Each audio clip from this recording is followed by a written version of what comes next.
Here we go, here we go, here we go, here we go. This is it. This is Top Flight Time Machine. I am Andy Hotbody Dawson. Pow, pow, pow. I am Sam Nifty Delaney. So what? Welcome along to the Friday morning episode. And of course, if you're an IFS subscriber, which of course you should be, you'll get it on Thursday evening. And why wouldn't you want to be? Just another reminder that we're doing an excellent series on the IFS Turbo at the minute, which is a Melchester Odyssey spin-off called the Races Rocket Odyssey. It's a 21-part series based on a short-lived, for its sins, strip in the Roy of the Rovers, where Roy Race becomes a racing driver. Race by name, race by nature. And that's ongoing at the minute. You know what it is? It's proved very popular, but as a story, it's kind of like the dark underbelly of Roy the Rovers. Like, if you think Roy the Rovers main strip, that's just fun and games. I'm trying to think what the analogy would be. I tell you what, right? It's like, do you remember when Radiohead, like, they released, their follow up to OK Computer? Was it Kid A or Amnesia? Kid A, and then Amnesia came a few months later. As if Kid A wasn't enough. See, that for me, I'm like, I told you that time when my wife had to make me a playlist called Radiohead for Babies. Everything before Kid A. Well, no, because I liked everything before Kid A, right? Yeah. I mean, The Bends is one of my favourite ever albums, right? And I consider it superior to OK Computer. I fucking love that record, right? But then after that, I'm like, this is a bit of hard work, all this stuff. I can't be bothered anymore. So she had to fill it out. And she's a bit, she's a bit more upmarket than me. She kind of prefers that stuff.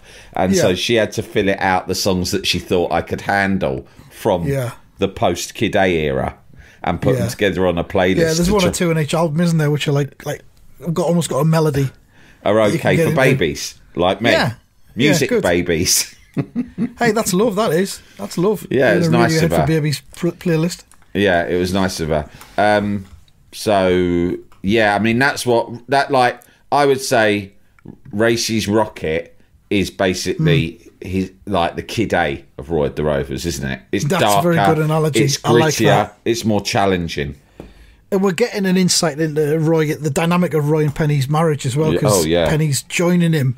I won't give too much away, but she's joining him on the... on his adventures. You only see a snapshot of their marriage in Roy the Rovers in the main strip. Yeah. Usually it's around the breakfast table and she's going, oh, Roy, you're so stressed. Why can't you step back from work? And he's like, shut it. I've got fucking... Who do you think keeps this fucking roof over our heads? It's the milk cup tomorrow night. That's a two-dimensional depiction of what's going on in their marriage. But when you get into Racy's Rocket, you really get, you get dirt under, the fingernails. Penny's really all about, don't we? The real Penny. Yeah, we really do. It's like better writing. It's like someone learning to, someone at Roy the Rovers Empire at IPC Media had to learn to write female characters. Someone and not just have them as tits and arse eye candy for the adolescent reader. They had to actually create a three-dimensional Penny, and that's what they've done. It feels a little bit like when Tucker Jenkins left Grandchildren did Tucker's Luck. Love Tucker's Luck. Yeah. That's it might be worth a deep dive, because the thing about Tucker's Luck was it was so kind of... It was the mid-'80s, and we were still sort of... there was this youth unemployment problem, wasn't there? Right? Yeah. Millions of unemployed young people with no prospects. Riots everywhere, yeah. Right? Problems in society with the youth who had no opportunity. Made for the kids, by the kids. What's that? What was it called, that? Hanging around. The youth programme in the young ones. Oh, nosing around. That's it. Nosing around. Without a D on the end. Nosing around. Yeah. Ben Elton presented it. What is it like? Yeah. Well, why is it that I can get married and pay tax, but I still can't order a beer in the pub? Yeah. You can get those in around t-shirts. Oh, yes. Yeah. Might have to do that. But Tucker's Redbubble. Luck, I feel, was sort of linked into that because it explored Tucker, a young man who we knew from our years enjoying, his antics at Grange Hill, had a great deal of charisma and street smarts. He was an intelligent young boy. Yeah, he broke the rules sometimes, but he was likeable, right? He had everything he needed in a way to survive, but where were his opportunities? So what we saw was Tucker struggling, didn't we? Struggling to basically find a life outside of school, form a relationship, maintain his friendships, and get a career. He was a loyal young man because, of course, he still hung around with Fat Alan. He Who did, he'd gone to school with, didn't he? And Benny? I don't know if Benny was in it. Can't remember. But you know what? They're all on YouTube, Sam. All 3 series. Pretty sure Benny popped up on the Alan Clark directed. Was it Alan Clark who made The Firm with Gary Oldman? Yeah. And I think Benny played a member of the ICF or whatever they called it In The Firm. Yeah, Right. and he got his face. Unfortunately, he got his face carved up. He did. I remember that now, yeah. I've got an Alan Clark DVD box set. Yeah. With all of his films in it. Scum, Meantime, Yeah. Rita Sue and Bob 2, the best of them all, I would say. He did a one called Elephant, which was just a series of executions during the Troubles. Oh my God, seriously? And there was no dialogue in it whatsoever.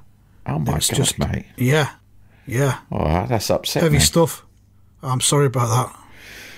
We never got through Don't the watch it. Once Upon a Time in Northern Ireland because my wife, as much as I say that she's tougher and more sophisticated than me, in the end, she said, this is brilliant, but I'm not sure after a hard day that I can what I watch want. any more of these Irishmen talking about all the murders they had to do.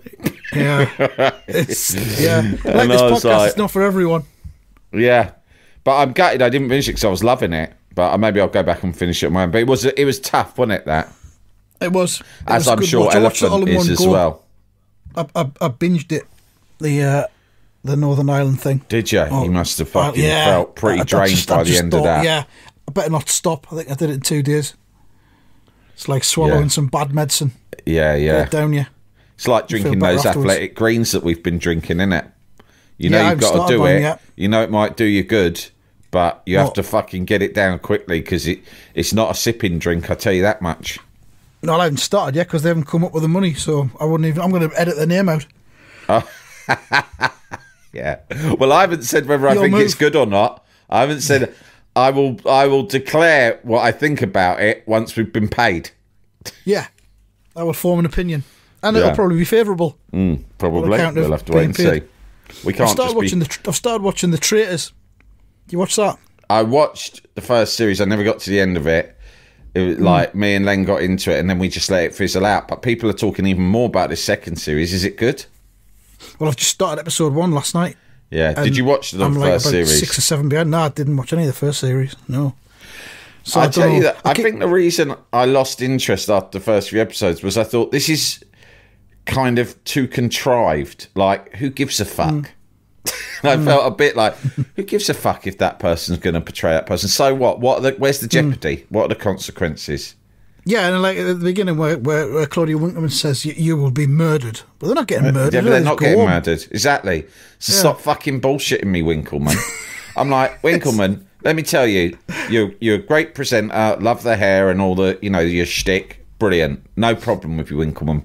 But I will tell you this, if the BBC did start televising a live murder game on the box, right, you would not be high up. Let's be honest, they'd give that to what's his name, Andrew Neil, wouldn't they? They wouldn't be. He'd be perfect for Are you going to it. say Andrew Tate? No.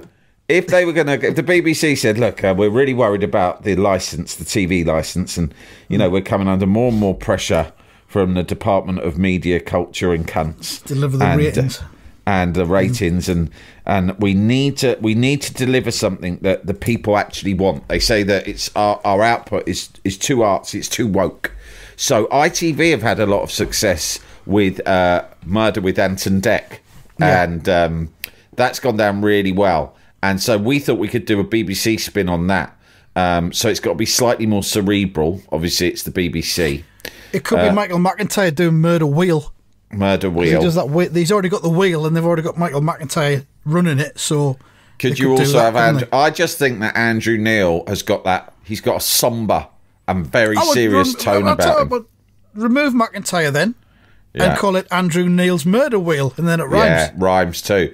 And Just use the can same he wheel. throw to Just Professor hose it down John at the end each week. in between the things? Can he throw to Professor John Curtis, who's kind of analysing what's happening? Fucking yeah. And he's going, well, it's quite fascinating. I'm pretty sure the next murder committed, but who does the murder? How about it's a mystery guest each week, a mystery celebrity. He's in a hood, right, like the old hangmen used to be, yeah. Right And on the traitors, as yeah. a little bit of fun at home, you can text in who you think this week's celebrity murderer is. Yeah.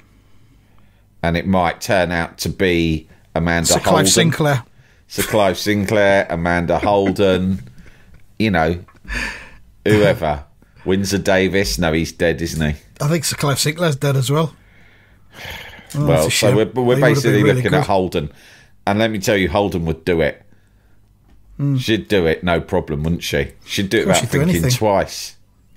I came across my shrink-wrapped copy of the CD-ROM magazine Enter Yeah, a couple of days ago. yeah. With, Seminal, Amanda Holden on the seminal front. publishing phenomena. Enter magazine, yeah. Still shrink-wrapped for You're right. added value. I Yeah, wonder how much yeah, that'll you go do. for now. Don't want to unwrap that, mate. No way. Go for a lot. You could probably sell it Yeah. to her. She probably wanted to buy them off the market. Don't forget that she was very angry and made hostile contact with me via her agents about those Yeah. pictures appearing on the cover, which I shouldn't now, have in mentioned her. retrospect, understand. I do You shouldn't have mentioned understand. her in this episode. She's probably got software. She's that picks up looking. mentions of her name. She's been looking for an opportunity podcasts. to take Delaney down fucking Yeah. for decades now. Holden plays a long game. What's funny is my mum bears such a grudge about anyone who I've had even the slightest brush with, right? Negative brush with. So she's always remembered that. And Yeah. she's like, no, Britain's Got Talent, that is one programme I will not watch. That fucking Amanda Holden. And like, people go, what? What's your problem with Amanda Holden? She was nasty to my boy. Right? She wasn't that nasty. I mean, even I've said, well, the thing is, Mum, I bought some photos of her and, you know, I didn't seek her approval or clearance. Used them incorrectly. I didn't need... No, I didn't... There was no Sounds legal... wrong. There was no legal reason I shouldn't have used them. I was perfectly within my rights because she didn't own the pictures. She'd signed over the rights. But I suppose a courtesy would have been nice. But I showed no courtesy because I was young and I was learning the ropes of being an editor, and I thought I had this idea that you had to be ruthless, right? And but my mum's never forgiven her. The other one is Gok Wan, who had a right, who rang me up and shouted at me because I ran a... Well, I didn't. It wasn't my decision, but I was the boss of the magazine, and it was when I was at Heat, and we ran a small picture in an interview with him. He mentioned that when he was young, he was a bit overweight when he was a schoolboy. Yeah, and that, and that had influenced his attitude towards body image ever since. Yeah, and there's nothing wrong with that. It's a good thing to say. And what you do is, when you're doing an interview with someone, you then go to a library, a picture agency, and you say, right, can you give us your collects and your archive on Gok Wan? Send us everything you got. We'll pick Have you got any ones where he's really fat? No, but we wouldn't have said that. We would have said anything you've got. And they go, right. And they own these pictures and they send over everything. And one of them's he's like a fat kid in a school photo. And for some reason they've got that. And they go, well, someone said, well, he specifically refers to this in the interview. Run the picture, run it very small on page 3 of a 4 or 5 page interview. Well, he somehow got my direct line, Andy, and he called me up and he gave me what for? It's got one. Yes, they got one. He did. He went like this. This is how the call went. I remember it distinctly. I picked up the phone. It was quite late in the day, and I was thinking of fucking off, right? And my land. It's 4:10. Yeah, right. That's me. I'm off down the juicer for a packet of peanuts. If anyone needs me, right, call the Dog and Barrel, right? But don't ask for Sam because I go by Derek there. Ask for Keith. Or just say the man at the bar eating the peanuts. Right, and hang on, just before I go phones ringing. Well, and it's one of those ones you think, bit of a gamble answering this, because it could be a problem. Maybe I'll leave it, and then last week I thought, fuck it, I'll answer it. And it was like this: hello, Sam, it's Gok. I'd never spoken to this guy before in my life, and it doesn't matter if Gok's a distinctive name. I can tell you, Andy, if your phone ever rings and someone says to you, "It's Gok," you don't. I've been there. You don't register straight away that it's Gok Wan off of how to look good naked. Oh God, I probably would. I think. No, I know you think you would. If you'd asked me before, I would have said, "Of course, I'd know it was Gok Wan." Especially in the context that we've just published a magazine with Gok Wan in it. But no, you don't. You're thinking about other things. I have my mind on peanuts, as I usually do. It was 4:10 on a Friday, yeah. By that stage, I had peanuts on my mind and nothing else. And I was like this. Hello, Sam, it's Gok. What? It's Mr. Peanut off of the fucking Planters Peanuts packets? No. You're delivering now? Guess what, everyone? It's that posh peanut. Yeah, the one who wears the top hat and the monocle. He's just called me up. He says to thank me for my years of patronage, he's going to give me a fucking lifetime supply of peanuts. He's going to give me one of his top hats. It's going to be full of nuts. Way! He's coming round and he wants me to be the next Mr. Peanut. He wants me to quit my job as a magazine editor and be the new Mr. Peanut. All my dreams have come true. Ta-da, cunts. Tell the bosses upstairs I quit. Yeah, he said it's Gok, and I went, who? And he went, Gok. It was like a Ronnie Pickering thing. I said, who? Yeah. Gok.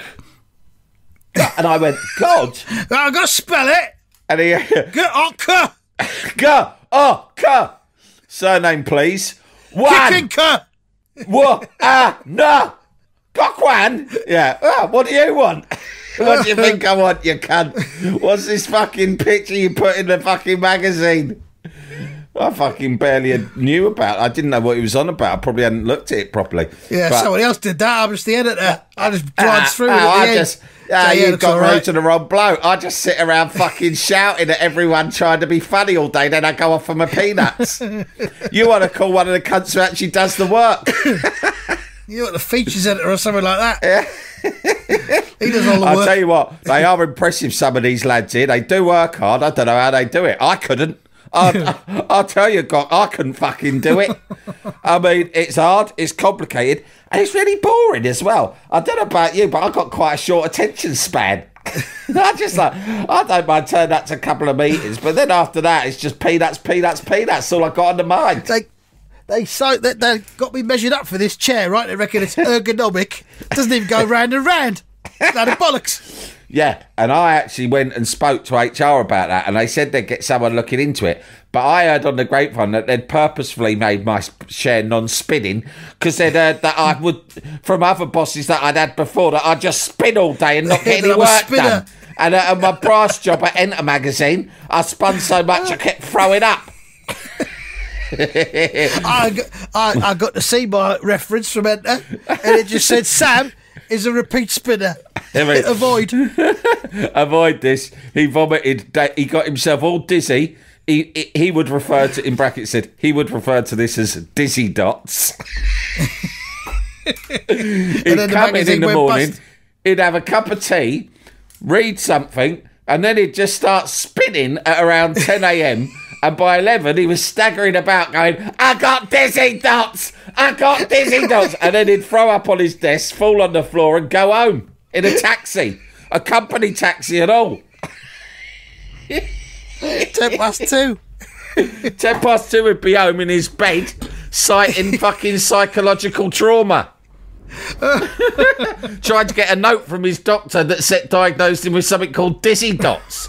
And the doctor would be like, listen, that is not a clinical diagnosis. We cannot put that down. But he'd be very insistent. And he kept trying to sack his GP. But it was an NHS GP. You can't sack him.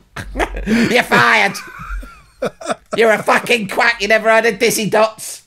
I'm going to get in touch with Miss Emblem, my fucking reception school teacher. She'll fucking put you straight on it. She knew all about dizzy dots. We used to all get it back then. There was a dizzy dots epidemic. That's the thing with school kids. Once one gets it, they all get it. Yeah, they all get it. Sometimes parents would do dizzy dots parties, make sure we all got it. But the problem was it weren't like chicken pox. You can get it again and again. I'm an adult sufferer of dizzy dots. Fucking hell. Well, perhaps, Mr. Delaney, if you would refrain from spinning on your chair so much, you wouldn't be suffering from dizzy dots so regularly. Well, am I supposed to not spin on my chair? Get bored shitless sitting still all the time? Jalapeño. Jalapeño. I told Gokwan all this and he weren't interested. He was just interested at me. And going back to my mum, she hates Gokwan now. Which, again, I think is unfair. And I've told her it's unfair. I said, Mum, it's all the cut and thrust of the sharp end of the media game. I said, you got, you know, game, isn't it? If someone found a fatso picture of me when I was a kid, and believe me, there are some, and put them in the paper without asking me, I'd probably be a little bit pissed off too. I'm going to Google now. I let him blow off his steam at me. But, you know, at the end of the day, what could I do? I've just Googled Fat Sam Delaney, but I can't see it. No, there's none online. There's none publicly, I don't think. No. Well, I mean, there are pictures of me being fat, but I mean, like, that's just like... Well, not on the internet.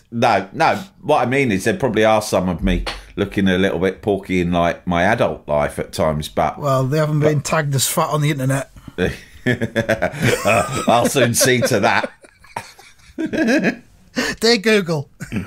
No, I've got some good ones. I'll send them to you, mate. I've got some good ones lying around from my childhood. All right, yeah, that'd be good. Thanks. You might be interested in them. I'll get them framed. Put them on the wall in front of us. You can have a wall of Fat Sam. Yeah. Fat Sam. You know what, actually, that just reminds me. You remember that school play I did, which I tried to name Delaney's, right? And yes. Which I was. You Sam wrote Delaney. and directed and starred in, yeah. Yeah, named after myself, right? Well. All my family came to see that, including my sister-in-law, who at the time was just my brother's girlfriend, but, you know, since became my sister-in-law. Are you clicking something, Sam? Yeah, I was playing with a pencil. And it's because I've got angry now thinking about this, right?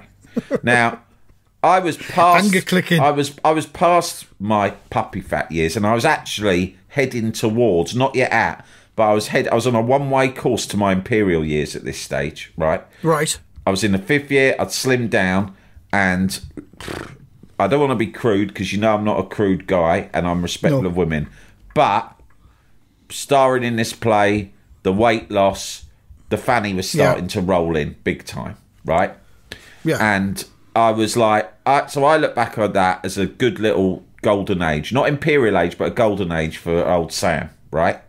Now, the play itself sort of had shades of Bugsy Malone. It was Prohibition era. It was set in a bar in like Brooklyn in the Prohibition era, right? So fair enough, there were shades of Bugsy Malone, right? My sister, only a few years ago, something came up about this play. She went, oh yes, I remember we all traipsed along to your school to see you in that play, playing, who was it again? Fat Sam? I went, you are? She went, Fat Sam, wasn't it? That was your character. I said, no, my character was not Fat Sam. My character was Sam Delaney. I named the character after myself. At that point. And I was, but she said something like, yes, but was it, it was because that was when you were a bit chubby. I said, no, I fucking wasn't. Oh, I'd slimmed right down. Top notch. Yeah. I was as fit as a butcher's dog.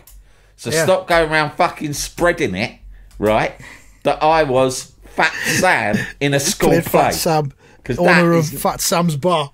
That is, what were you name again? What were you called again? Tubby Delaney. That was it. Fatty Bum Bum.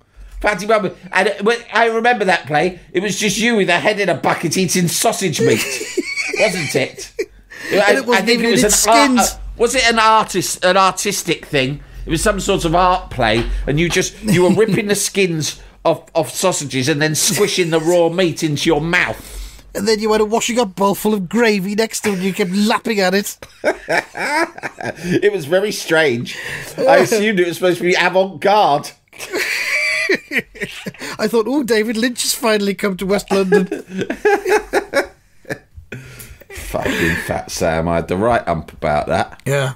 Well, Anyway, you've I'll had try everything and ruined calm off the down internet now. that's got Fat Sam Delaney. No Fat Sam Delaney at all Yeah. on there, so that's good. But, hey, did you see the Kings had a finger up the arse? Yeah. A lot of people Yeah, crediting me after for we've been that. talking about it. Yeah, must have been listening. Good for him. I'm a bit worried it, about him, though, checked because, out. like, you know, I'm 48. I'm not young, but I'm not yet in the real danger zone. But you know what they say? They say that most guys, when they die, when they're over 70, whatever they die of, there'll always be a little bit of prostate cancer. Oh, just a little bit. Even if Right. it's not the thing that's killed you. I didn't know that. It will develop at some point, which is horrible to think of. But in other ways, it's not horrible to think of because it shows that, you know, it's not always.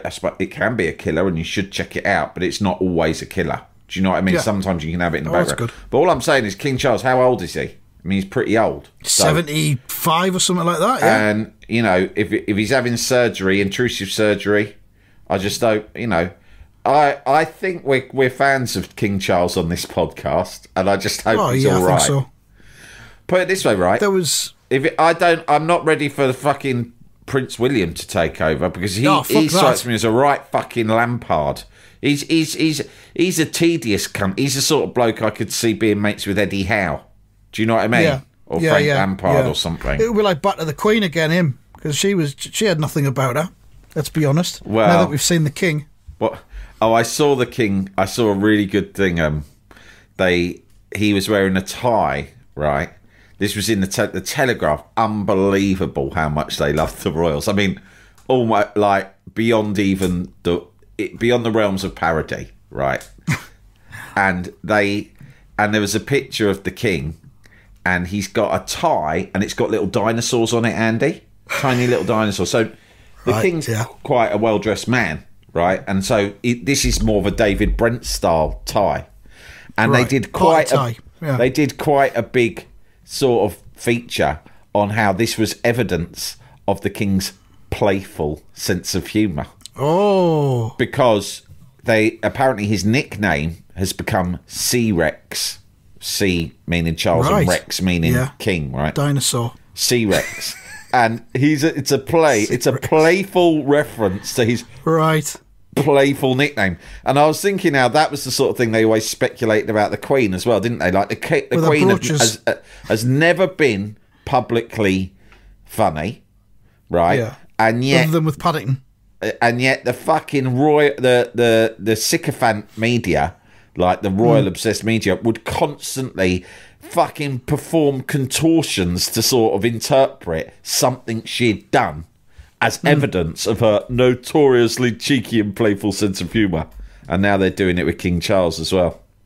He's giving it on a plate, though, isn't he, with the fucking dinosaur ties? He has, yeah. But Good it's for not him. that funny. I mean, you know, wearing a dinosaur tie is not inherently funny or playful. It's for a monarch, I think. Yeah, it's out of the ordinary. I'll give him for the a benefit monarch. of the doubt. Yeah. Yeah. So one thing about All the right. Queen, though, right? Do you remember? Well, there's no way you won't remember this, right? In Peep Show, right? Do you remember when Jeremy had a really posh girlfriend called Big Suze, Yeah. and she was like almost one of the fittest women to ever be on telly, Big Suze, played by Claudia Winkleman's sister. right?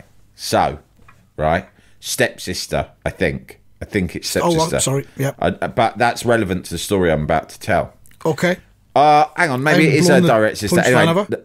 the point is, right, Big Suze, right, broke her spine, unfortunately, in a car accident a few years ago, right? Fucking hell. But Big Suze was married to a proper aristo, like a blue blood, right? Right. She's at a party right, after breaking her spine, who should be at the party but the fucking Queen, right? Way. I read this in an interview with the actress of Big Suze recently, right? Because anything to do with the actress of Big Suze, I'm always there for, right? She's at a fucking party that the Queen's at. The Queen, I don't know whether she's in a wheelchair or crutches or what. The Queen's come over to her and has gone, what's all this? Right? And she's gone, Yeah. I had a car accident. And she's going, oh yeah? How bad is it? And she's gone, well, put it this way, Broke me back. I broke my fucking spine, right? And the Queen's gone, wow, that happens to my horses all the time, broken spines. Whoa. She's going, I've got a lot of experience with broken spines with the horses. Yeah. And she went, what always fixes them up is swimming. Swimming will fix it. And Big Susie's there thinking, oh yeah, thanks a lot. Thanks a lot, Grandma. Compare me to a horse. I've fucking broken my fucking back here and you're telling me to go for a swim. So at this stage, she's probably thinking, fuck off. And the Queen's gone, do you have a swimming pool? And Big Susie's gone, no, right? Come on, get real, right? And the Queen has gone, this is true story, right? The Queen's gone, yeah, all right, well, listen, if you want, you can use mine. Right? And she's Fucking gone, hell. what? She go, any day you want. No, straight up, I want you to get better, and I'm fucking telling you, swimming's the way. Any time from now on, come over to mine to swim. You can use my pool. I never use it. Use it every day. Do yourself a favour, come there every day, every morning, and do a few lengths. And she's gone, when you say come round to mine, where? She goes, the Buckingham Palace. And she went, well, how will I get? She said, don't worry about that. I'll leave your name on the door, right? Fucking hell. And she's got a call on the Monday going, oh, Her Majesty just wanted to reiterate you can use her swimming pool whenever you want. And so she's just started Brilliant. driving over there every day, drives up. Oh, yeah, it's Part me, of the Big gift. Suze, whatever her name is. Oh, yeah, come on in. She comes in with her bag, with her fucking towel and her swimming cosy in. Gets into Buckingham Palace, goes down, I don't know whether it's in the basement or where it fucking is, goes down, doesn't see the Queen, gets changed, swims a few lengths in Buckingham Palace. Basically, like, some people join the Virgin Active, right, or the local council baths. Yeah. She went to Buckingham Palace for a swim every day. And I think in the Fucking end, hell. her spine did get better because I went to see Wonka over Christmas and she had a small part in that, which I was She's in that. delighted by. Looking active. Good. Wonka, by the way, absolutely brilliant film. Is it? Never have I had such low expectations that was so Yeah. like absolutely blown to smithereens. Oh, I right, went nice one. specifically thinking, oh, I'm going to have a sleep. Because that's what I usually do. Even in good films, I sleep. And I thought, fine, the kids want to see it. It's Christmas. We'll go and I'll sleep. And I got there. And from the first moment, Andy, I was spellbound. It's a great film. Brilliant Nice cast one. as well. It's got all that lot from Horrible Histories in it. Yeah, it's the same So it's- people that yeah. did Paddington as well, isn't it? And it's got a lot of people Second from mention of Peep Show Paddington in this too. episode. If you imagine, it's half the cast of fucking Horrible Histories, which is very funny, and half the cast of Peep Show, because it's got Olivia Colman, it's got Johnson, it's got Big Suze. Fucking hell. It's Very good, very good. Anyway, she was in that. So, it did work. The Queen was right. But what I'm Yeah. thinking is the Queen's probably got some special magical swimming pool that heals spines, hasn't she? There's Well, I was something going in to the say, were the water. horses in the pool at the same time with her? Don't know. Because that would have been good. Don't know. They'd mention But if, that. if you Google this story, which you may have done already, you'll see that it's true. I will can't do. remember the I'll- woman's name. What's her name? Big Suze. Yeah, Big Sue. It's something, well, it's something Winkleman. Is it Sophia Winkleman? Something like that? Something like that, yeah. Yeah, she's very attractive. Anyway, Big Suze, Peep Show, Horse, Queen. Horse Queen Spine. There's your title There it for is. this week's episode, mate. So there was a Horse Queen Spine, which wasn't that an album by Captain Beefheart? It was Radiohead. It was the Oh, album after Radiohead, Amnesia. yeah, you're right. 2000 There we and go. 2006, yeah. We've done it. We've come full circle. Yeah. Horse Queen Spine. Oh, yeah, she only told the story like 2 weeks ago or something at Christmas. Yeah. That's nice. Good story, isn't it? Oh, So brilliant. I did think, oh, it's nice of the Queen, because I have Yeah. been missing the Queen a bit recently, actually. But Yeah, I wish that's it'd just been a probably bit why. more out there at the time. Yeah, Should have it was been a like bit- George Michael. We only found out about a lot of her charitable acts after she'd passed Oa. Sorry, I'm just reading the story. Did you say something there? I said she's like George Michael in many ways, wasn't she, the Queen? Yeah, all the stories came out afterwards of all the good stuff. Because she used to watch This Morning, didn't she? And if she saw a poor Yeah. person saying, She'd "Oh, I'm send a them some money." nurse. I'm a nurse and I can't afford to buy my kids crunchy nut because my pay's so shit," and she'd quietly call up the producers of This Morning, get Yeah. the address of the nurse, and then suddenly on like the 14th floor of this tower block in Hackney, there'd be a knock at the door and there'd be a man stood there with a live goose. and they'd just release this goose into her council flat and then disappear wordlessly. And the woman would be like, "Oh." And it'd be like, What do I do with this? There'd be a note that she'd find later attached to it, and written in quill would be "courtesy of Her Majesty the Queen."